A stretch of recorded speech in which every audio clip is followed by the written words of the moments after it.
welcome back to Community Focus here on Channel 6 TV. Kenny Fogle here with you today, and as you know, November the 11th, that's November the 11th every year, is Veterans Day, and Veterans Day is coming up on top of us right now. We got one of the top veterans in Nelson County here with us right now, the commander of American Legion Post 121, my old Kentucky home post here in Bardstown, Mr. Richard Ness. First of all, Richard, welcome to our show. Well, thank you, Kenny, for having me. And we always thank a veteran for anything they've done, and not only what you've done when you were serving, but you're still serving.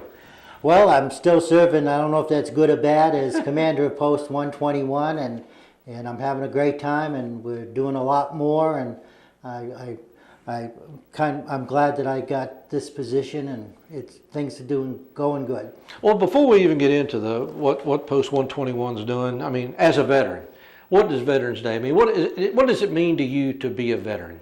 Well, what happens is, as you know, I'm a veteran from the 60s era, so to speak. So I have a little bit different perspective because it's sort of like a period of time when veterans were not looked upon highly. And I've preached this for almost 40 years of veterans are not only are the ones from World War II, Korea, et cetera, but I'm from the Vietnam era, and it's kind of a lost period of time, I feel, for veterans, and so that's what it means to me. Being a veteran is serving my country, being part of the 2% that defends this country, and that's it. Well, veterans, I mean, obviously years ago, veterans were drafted. I mean, that was the big thing, the draft. I missed the draft by 1 year. I got my number, but I didn't get drafted. I ended up enlisting a few years later, but there's got to be something special about that period of time, though, when somebody's drafted, because, I mean, you're basically came in, brought off to wherever. You don't always want to go, and you're drug into something such as Vietnam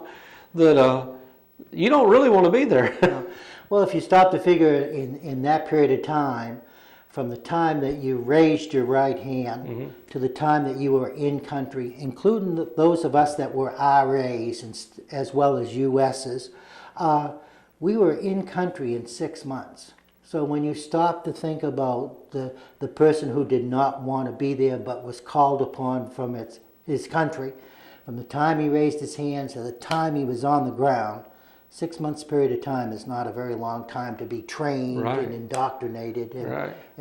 And at a very young age, too. We're talking about in that period of time, or my period of time, your period of time, you're talking, if you look at the numbers, 18, 19-year-olds, fully trained was in 6 months period of time. So going from the prom to the battlefield in less than 6 months is quite a transition. Yeah. And these veterans now we're in their 60s and 70s, and some of us even older than that now. So it's something you never, and I found this out in dealing with veterans, because people that's never served in the military may not understand this quite well, but once you've served, for no matter amount of time, you never get over it. It's part of you the rest of your life. And I've seen veterans that are 80 years old that are still, the best part of their life is the years they served in uniform. Well, I look at it as being one of the best times in my life. Some of the other times not as good, but that's my red badge of courage, so to speak. Well, and that's one of the reasons we do have the American Legion. Is the American Legion is a place where veterans, it's a support group, if nothing else. I mean, and to me, that's what I found it to be. Some people get more active than others. Some are, every time the doors open, they're there, such as yourself. Then some people, they show up every now and then. But it means something to each veteran differently, probably, what the American Legion. And what is the American Legion to you? I mean, what do you think it represents? As an organization, it gives me an opportunity to show my love for my country through prior service. If you look at a difference, when you just hit upon it, we have two different kinds of veterans in the American Legion. We have what we call card-carrying members, and we have members that are, for a new terminology, boots on the ground. And both aspects of the American Legion, whether you be card-carrying member or boots on the ground, are very important to VA as benefits and different parts of things that has to happen for the veterans that have served. Well, veterans, they use the VA. I mean, that's one instance, but there's a lot of services available, and you have a service officer that obviously that's there all the time, but I think they're there once a week that just does nothing but service officer, and that gives if people want to find out what their benefits are, they don't have to belong to the Legion to do that, do they? No, absolutely not. As you know, Post 121 has two, not one, but two active service officers.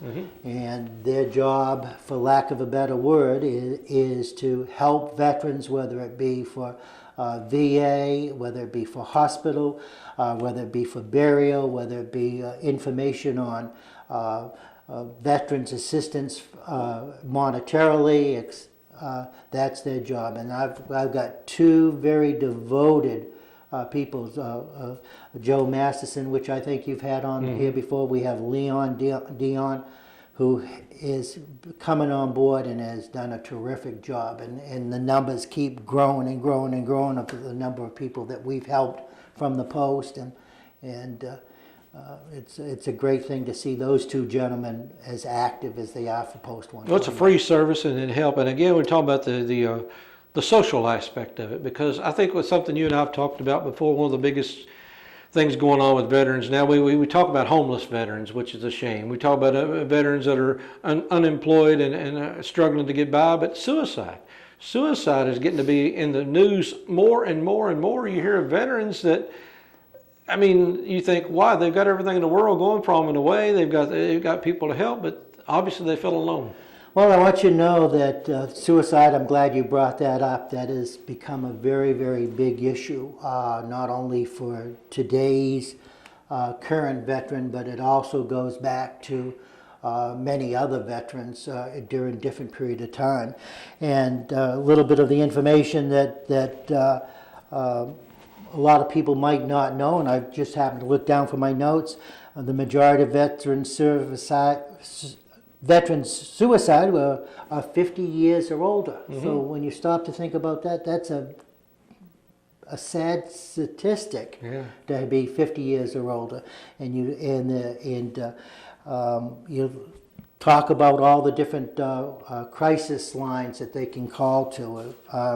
I've even brought a number for people, so hopefully I can give that number out. So if there's any veteran that feels the pressure, or their heart starts to pound, or things aren't going right, and they can't quite put their finger on it, instead of doing something that is the end of all ends, there are people through the Veterans Crisis that can help them. And I think it's going to be a big issue, not only for the current veteran, but we're talking about that veteran that served in Vietnam. And a veteran's family. And their family. I mean, suicide doesn't affect just the person that commits suicide. It affects a whole lot more than that. They took the easy way out in a way. Yeah.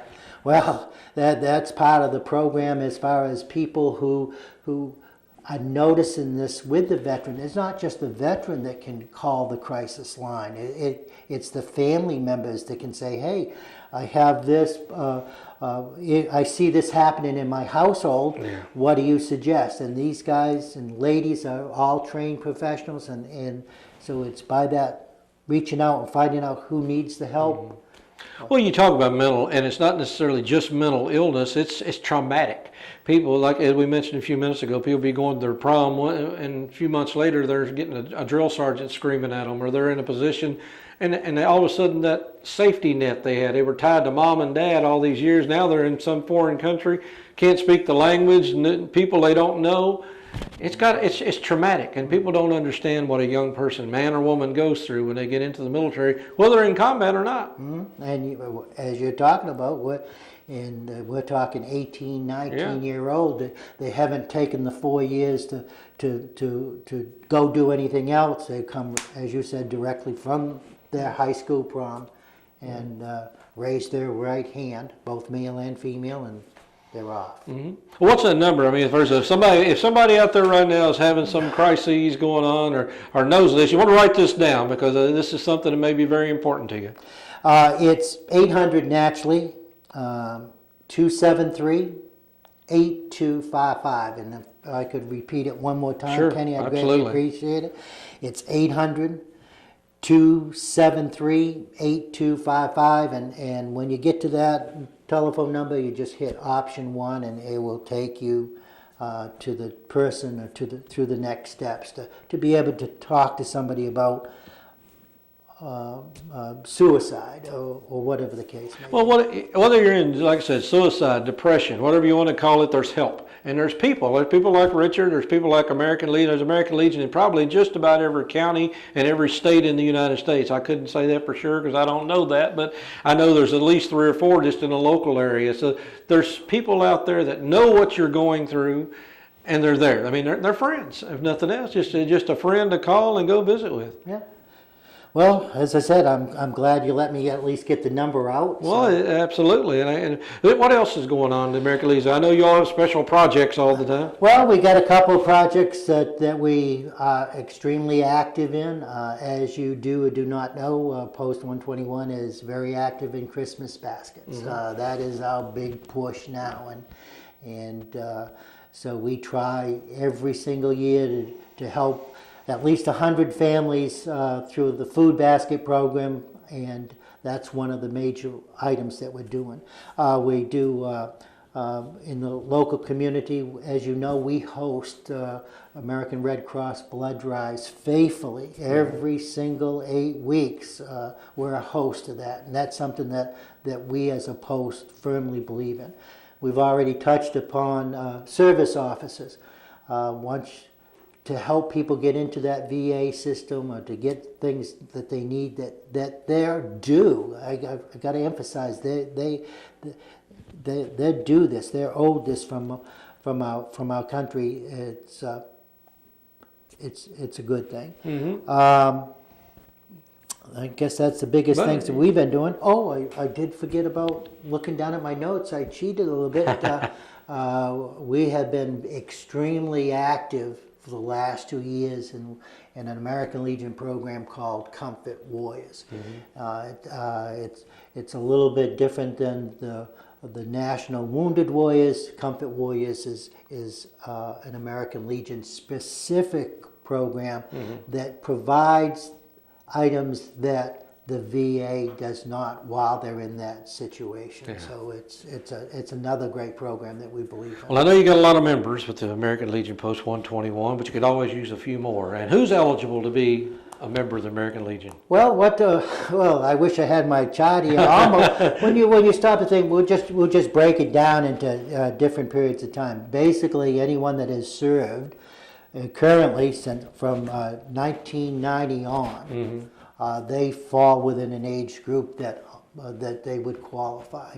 And then you take, as an example, you have the Vietnam era that goes from, I believe it's from 1965 to 1975. That's a little era. Yeah. So you have Grenada, you have Korea, you have all these different periods of times that veterans qualify to join the American Legion. But they don't have to be out of the military to join. They can join, they're still active. I've got a son, matter of fact, that belongs to Post 121. Doesn't make the meetings because he's on active duty.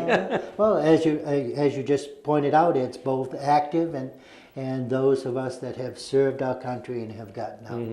All right, well, I know we've talked about a lot of ways we can help veterans, and again, it's veterans helping each other and sort of taking care of their own. What's going on? Have you got any fun stuff going on up the Legion right now? I know you got a big Christmas dance or something coming on, New Year's Eve dance, was it? We have a New Year's Eve dance. As you know, that's another function that we do every single year. Done it for years. That's one of our biggest fundraisers.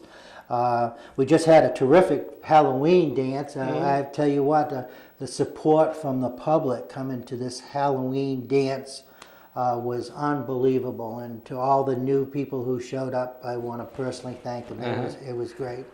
So you have a dance pretty much every Saturday night and have a dinner at least once a month. Once a month, first Thursday of the month, Kenny, and you're invited. I've been there many times. Good eating. Well, we have a country ham dinner. Matter of fact, you cooked one night. I think you do some. You're a chef of some sort. Don't start that rumor. I'll be cooking for somebody. First Thursday of the month, every month, Post 121 has their regular meet night, both for American Legion, Auxiliary, and SAL. So it's the first Thursday.